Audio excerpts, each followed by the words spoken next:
बोलबम में आए हुए सभी कांवड़ यात्री को सूचित किया जाता है कि अब किंग ऑफ वाइब्रेशन का गाना बजने जा रहा है। कृपया दिल के मरीज साउंड के नजदीक ना रहे, नहीं तो उनकी जान भी जा सकती है। धन्यवाद। बीरू बीरू बीरू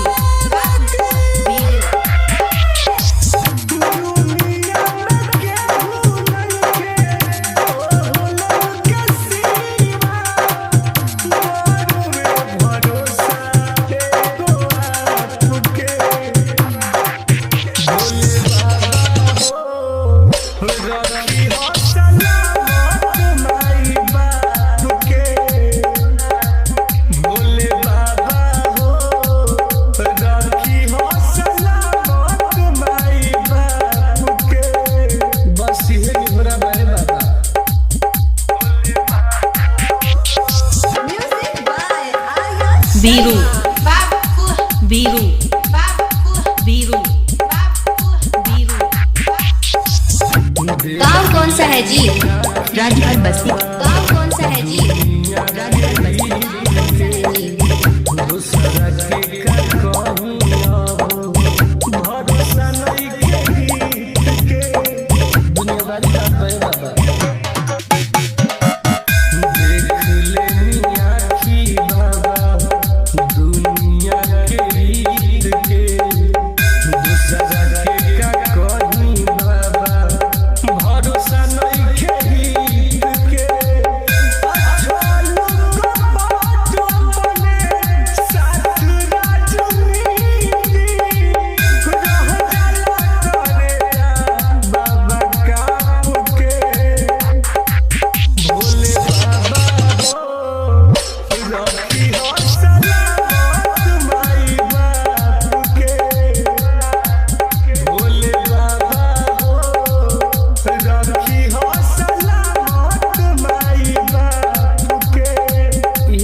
बीरू बीरू बीरू।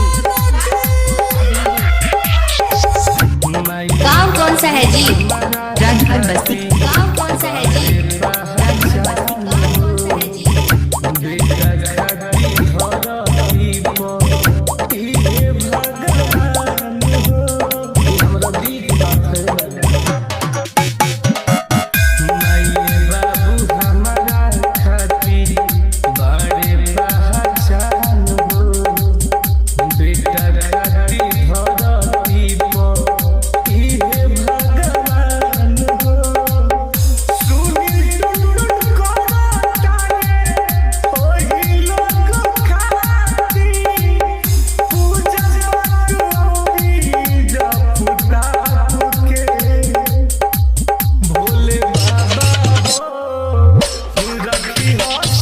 बीरू बीरू बीरू।